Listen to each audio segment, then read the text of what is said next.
सर्वस्वरूपे सर्वेसे सर्वशक्ति समन्विते भयभ्यस्त्राहिनो देवी दुर्गे देवी नमोस्तुते। सर्वस्वरूपा सर्वेश्वरी तथा सब प्रकार की शक्तियों से संपन्न दिव्य रूपे दुर्गे देवी सब भयों से हमारी रक्षा करें, आपको नमस्कार है। श्री दुर्गा सप्तशती का अब हम 7वां अध्याय आपको सुनाने जा रहे हैं। मैं मातंगी देवी का ध्यान करता हूँ। वे रत्नमय सिंह पर बैठकर पढ़ते हुए तोते का मधुर शब्द सुना रही हैं। उनके शरीर का वर्ण श्याम है। वे अपना एक पैर कमल पर रखे हुए हैं और मस्तक पर अर्धचंद्र धारण करती हैं तथा कल्लहार पुष्पों की माला धारण किए हुए वीणा बजाती हैं। उनके अंगों में कसी हुई चोली शोभा पा रही है। वे लाल रंग की साड़ी पहने हाथ में शंखमय पात्र लिए हुए हैं।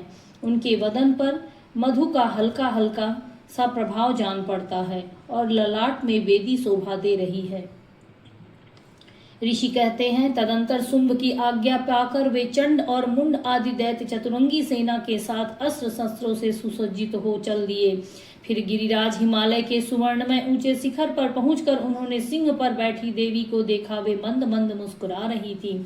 उन्हें देखकर दैत्य लोग तत्परता से पकड़ने का उद्योग करने लगे। किसी ने धनुष तान लिया, किसी ने तलवार संभाली तथा कुछ लोग देवी के पास आकर खड़े हो गए। तब अंबिका ने उन शत्रुओं के प्रति बड़ा क्रोध किया। उस समय क्रोध के कारण उनका मुंह काला पड़ गया, ललाट की भौहें टेढ़ी हो गई और वहां से तुरंत विकराल मुखी काली प्रकट हुई, जो तलवार और पास लिए हुए खड़ी थी। वे विचित्र खड्गवांग धारण किए और चीते के चर्म की साड़ी पहने हुए नर मुंडों की माला से विभूषित थी। उनके शरीर का मांस सूख गया था, केवल हड्डियों का ढांचा था, जिससे वे अत्यंत ही भयंकर जान पड़ती थी। उनका मुख बहुत ही विशाल था। जीभ लपलपाने के कारण वे और भी डरावनी प्रतीत होती थीं। उनकी आंखें भीतर को धसी हुई थी, कुछ लाल थी। वे अपनी भयंकर गर्जना से संपूर्ण दिशाओं को गुजा रही थी। बड़े बड़े दैत्यों का वध करती हुई वे कालिका देवी बड़े वेग से दैत्यों की उन सेना पर टूट पड़ी और उन सब का भक्षण करने लगी। वे पार्श्व रक्षकों, अंकुशधारी महावतों और योद्धाओं को घंटा सहित कितने ही हाथियों को एक ही हाथ में पकड़कर मुंह में डाल लेती थी। इसी प्रकार घोड़े, रथ और सारथ के साथ रथी सैनिकों को मुंह में डालकर वे बड़े भयानक रूप से चबा डालती थी।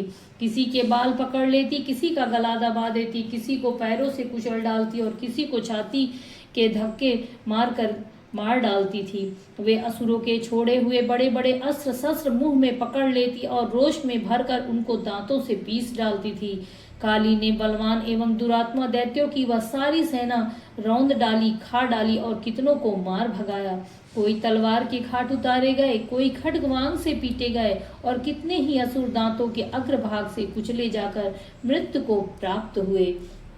इस प्रकार देवी ने असुरों की उन सारी सेना को क्षण भर में मार गिराया। यह देख चंड अत्यंत भयानक काली देवी की ओर दौड़ा तथा महादैत्य मुंड ने भी अत्यंत भयंकर बाणों की वर्षा से तथा हजारों बार बाण चलाए। उन चक्रों से उन भयानक नेत्रों वाली देवी को आच्छादित कर दिया। वे अनेक चक्र देवी के मुख में समाते हुए ऐसे जान पड़े मानो सूर्य के बहुतेरे मंडल बादलों के उदर में प्रवेश कर रहे हों। तब भयंकर गर्जना करने वाली काली ने अत्यंत रोष में भरकर विकट अट्टहास किया। उस समय उनके विकराल वदन के भीतर कठिनता से देखे जा सकने वाले दांतों की प्रभा से वे अत्यंत उज्जवल दिखाई देती थी। देवी ने बहुत बड़ी तलवार हाथ में ले हूं का उच्चारण करके चंड पर धावा किया और उसके केस पकड़कर उसी तलवार से उसका मस्तक काट डाला। चंड को मारा गया देख मुंड भी देवी की ओर दौड़ा। तब देवी ने रोष में भरकर उसे भी तलवार से घायल करके धरती पर सुला दिया। महापराक्रमी चंड और मुंड को मारा गया देख मरने से बची हुई बाकी सेना भय से व्याकुल हो चारों ओर भागने लगी। तदंतर काली ने चंड और मुंड का मस्तक हाथों में ले चंडिका के पास जाकर प्रचंड अट्टहास करते हुए कहा, देवी, मैंने चंड और मुंड नामक इन दो महापशुओं को तुम्हें भेंट किया। अब युद्ध यज्ञ में तुम शुंभ और निशुंभ का स्वयं ही वध करना। ऋषि कहते हैं, वहां लाए हुए उन चंड मुंड नामक महादैत्यों को देखकर कल्याणमयी चंडी ने काली से मधुर वाणी में कहा। देवी बोली, तुम चंड और मुंड को लेकर मेरे पास आई हो, इसीलिए संसार में चामुंडा के नाम से तुम्हारी ख्याति होगी। इस प्रकार श्री मार्कंडेय पुराण में सार्वणिक मनवंतरी कथा के अंतर्गत देवी महात्म्य में चंड मुंड वध नामक 7वां अध्याय पूरा हुआ। जय माता दी।